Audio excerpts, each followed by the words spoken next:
We are about to embark on an immersive journey through the corridors of our minds. Stand by as we prepare for departure.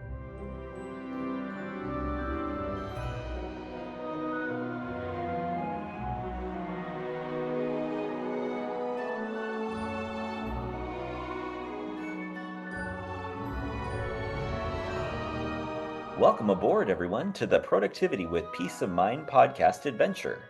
Our journey will begin in just a moment. Inhale deeply and exhale.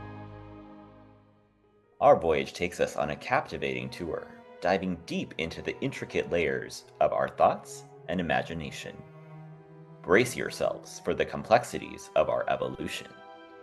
For a safe and enjoyable journey, stay seated, secure your helmet and protective goggles, and keep hands, feet, and legs inside while the ride is moving. Now relax and enjoy.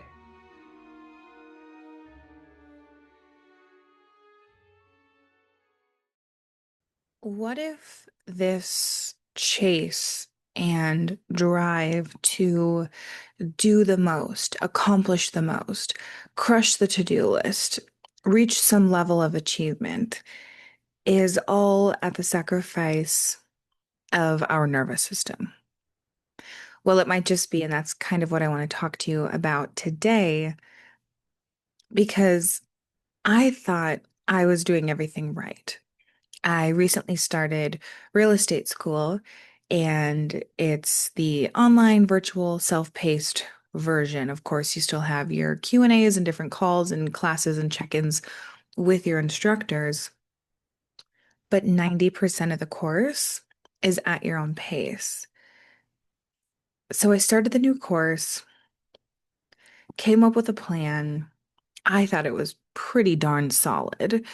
And I was going to stay ahead, really understand the material, and do it super well. And in my mind, like I've been to college and I've also taken online courses. And in my mind, this fell more under like an online course. Like for some reason of insanity, I believed this would only take a good hour, 2 hours a day of studying coursework. It makes so much sense. It would just click and I could move on with my day. Well, that's not really the case. This takes so much more than I ever really imagined.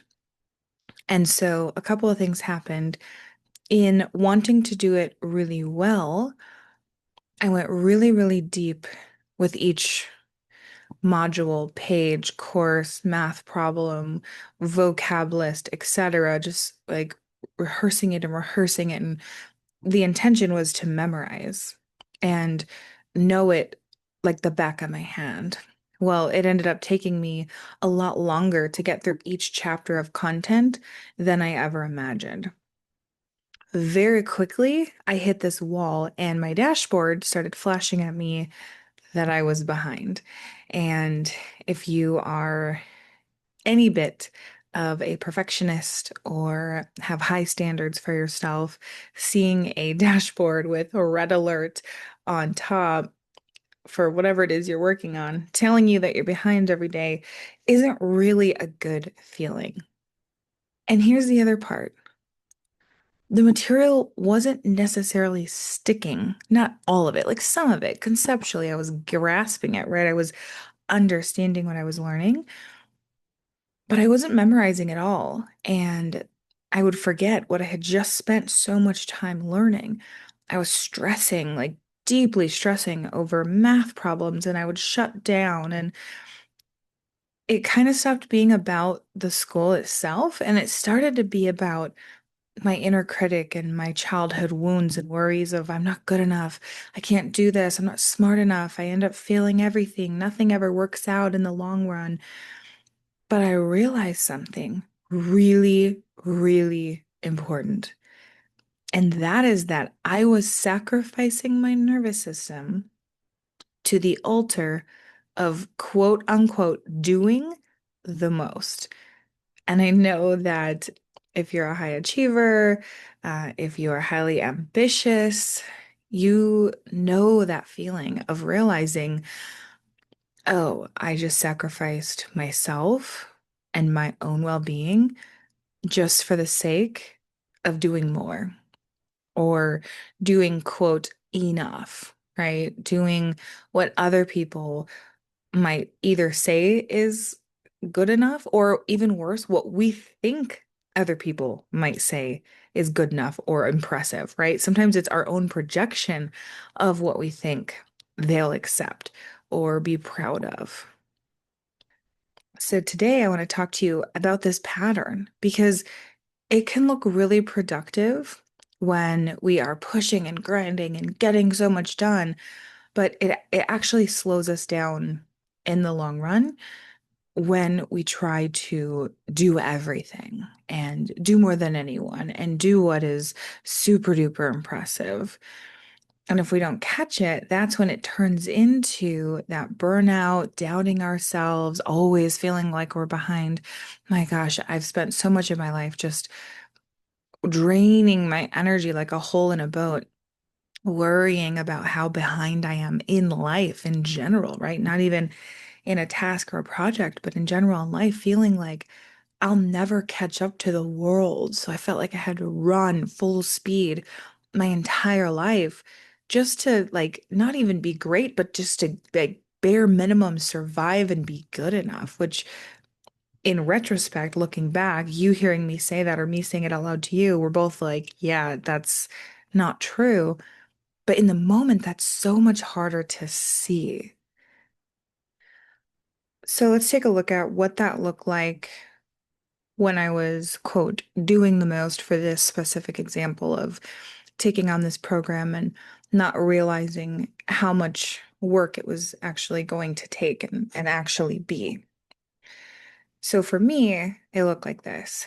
Days packed, no space for breaks, like like none. It was like, you know, other than using the restroom and sometimes even bringing the content with me to listen while in the shower or bath or using the restroom, brushing your teeth, cooking, etc. Like just zero breaks, just constant productivity, right? Quote unquote, stacked productivity of just getting the things done, but no room to like think or have fun or play or really be human at all. I started the process very, very robotic.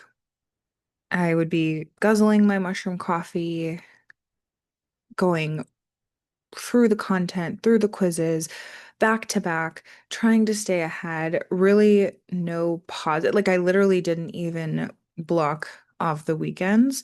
I had content and work on the modules and chapters blocked on the weekends too. So there was like no time for any real stepping away from the process, from the content. And again, I was trying to just deeply study everything and like memorize it all and not move on until I understood every wrong answer, but then do that with a mass amount of content and information that just seemed to go on forever. And by the time I'm, midday or evening and like going over wrong answers, I just felt like super over it, super done. My body and my mind were exhausted. My nervous system was completely fried and just frustrated. And I would be losing belief in myself. Can I even finish this? Can I even do this? Am I smart enough? Will I even be able to do the job at the end of this? Or is this just going to be a constant drug out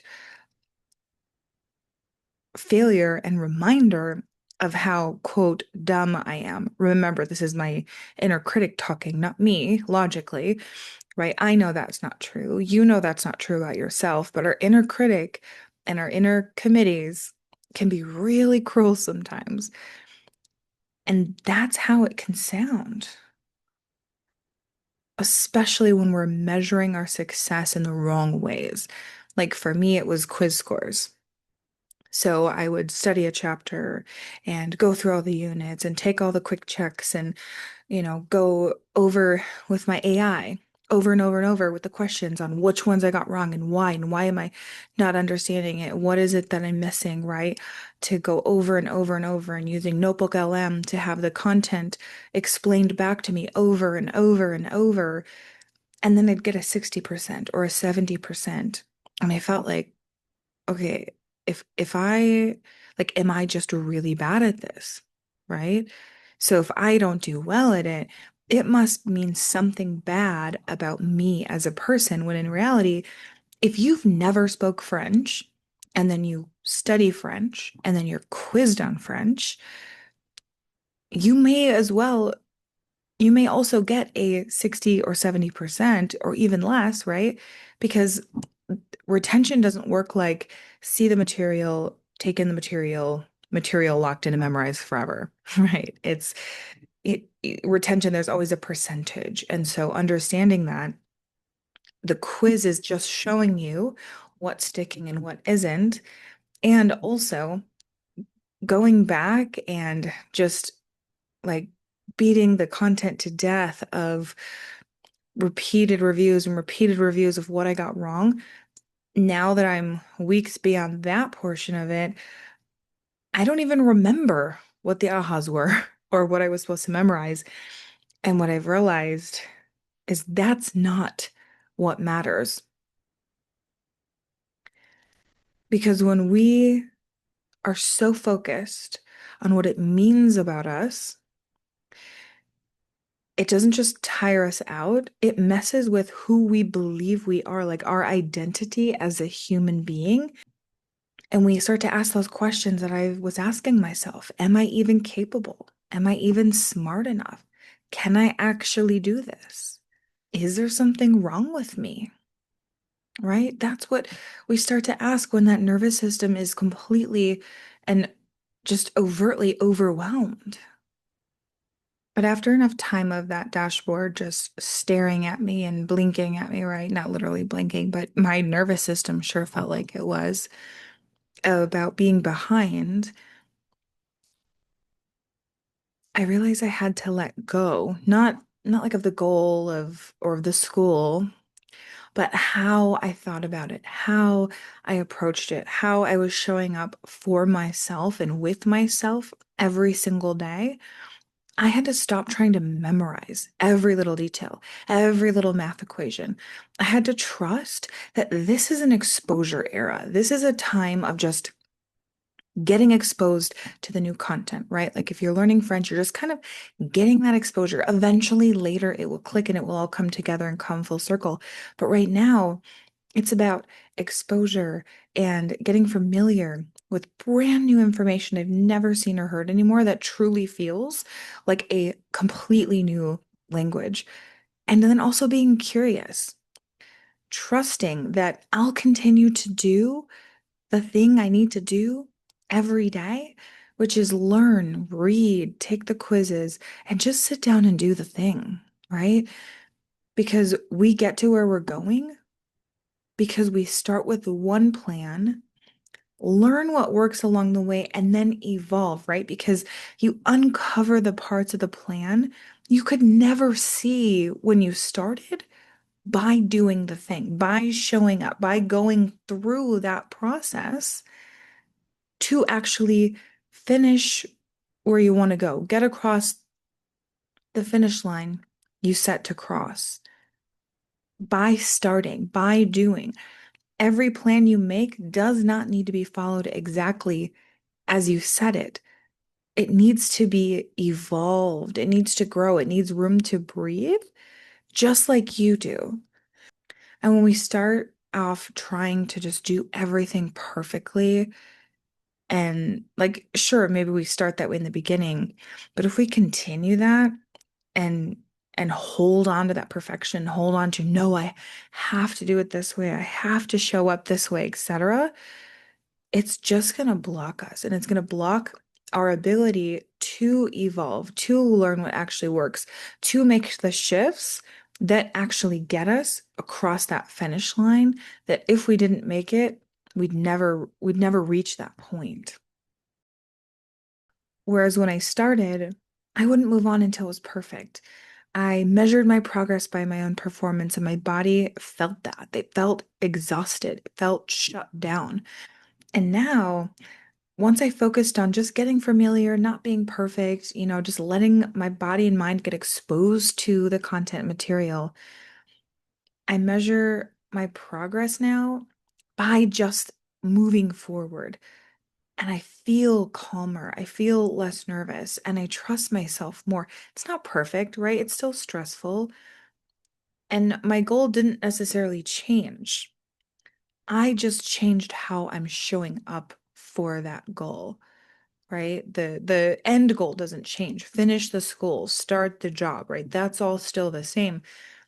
But I'm shifting how I'm getting there and I'm shifting how I'm thinking about it and I'm shifting how I'm treating myself in that process because I want to be kind to me, to myself as I work toward the goal because the whole point of any of these goals, yes, you want to reach it and do the things, right? But the point of the goal is not to actually reach the goal, as counterintuitive as that might sound. The point is to become a better version of yourself that you're wishing to be by setting that goal, by wanting the thing that that goal then brings you. So if this is you right now, in anywhere in your life, personally or professionally, here's where I want you to start. Look at the last few days, the last few weeks, really honestly and vulnerably with yourself, right? Like take a really good look. What are you doing? How is it feeling, right? And when I say what are you doing, like toward your goals, right? Toward what it is you're wanting to achieving or not. Maybe it's something you're being unintentional about, and you need to look at that too. But let's say you set a goal. What are the things you've been doing to get to that goal? And how are those things feeling in your mind, in your body, in your nervous system, right? How does it feel all the way through? Is there anywhere where you're making it harder than it needs to be? Then I want you to ask yourself, what have you learned from how you've been doing that? Right? Maybe you're like, oh, this speed isn't actually working, or this depth isn't actually working, or I'm losing too much time or energy on this rabbit hole over here, right? And then ask yourself if anything would make this easier and ask if there's a small shift that you could make today or tomorrow or this week to make it a little bit easier. You know you've gone too far with something when you're running out of energy to keep going, when you're sitting there thinking, can I even finish this? Can I even sustain this? Those questions are a warning sign on your own internal dashboard in your brain. There's nothing wrong with your willpower or discipline or your ability or your skill set. It's simply your body and your mind and your nervous system asking you to make an adjustment. And when those warning signs come, you don't have to quit. You don't have to give up. You don't have to throw the whole goal away. Absolutely not. All we have to do is adjust, shift, evolve, take one small step forward. And if it's not small enough and it still feels scary, make it even smaller. And then take another and another. And let each next step reveal itself to you as you keep moving. Because you don't need a perfect plan that you have to follow in order to be worthy. No, no, no, no. It's setting out a plan and then letting that plan reveal itself to you. And that's the kind of plan that you can actually follow through on and bring that goal to fruition, to completion, across the finish line, feeling so much easier, feeling so much better, so much more relaxed, right? Like even if as I say it to you right now into my microphone, like I feel my shoulders relax, I feel my muscles let go a little bit more because it makes it that much easier. You always have a choice, no matter where you are, no matter how behind you might feel or how bad something might seem. It doesn't matter. You can always change the direction one teeny tiny small step at a time, And like I said, if you have to make the steps smaller, make them smaller until it feels doable, and then take it. Take the step, because momentum begets momentum. And when we take that first step, what happens? You get confident, you trust yourself, and you take another and another and another. And pretty soon you look back and you realize, wow, look how far I came. Look how far I've come. Look how much I've done. And you give yourself chills by how much you've done and how proud you've been able to make yourself feel. So you don't need to do the most. You don't need to crush it all. You don't need to do a crazy amount of work in a day, in an hour, in a week, in a quarter. There's no one you need to impress, except maybe your nervous system, right? You need to stay connected to you while you move forward. That's how you actually get where you're going, with results and with that peace of mind intact. Thank you for braving the inside of your mind with me. The better we understand ourselves, the more deeply we understand the world, and as our awareness grows, life just gets better and better. If you've enjoyed this episode, please take a moment to leave a review and share this with anyone else you think could benefit from listening. A quick reminder that the content shared in this podcast is for informational purposes only. I am not a licensed therapist, and the discussions here are not a substitute for professional advice. If you're dealing with a specific issue or need personalized guidance, please consult with a qualified professional. Your well-being is important, and this podcast is simply a platform for sharing insights and experiences. I appreciate you spending this time with me. Until next time.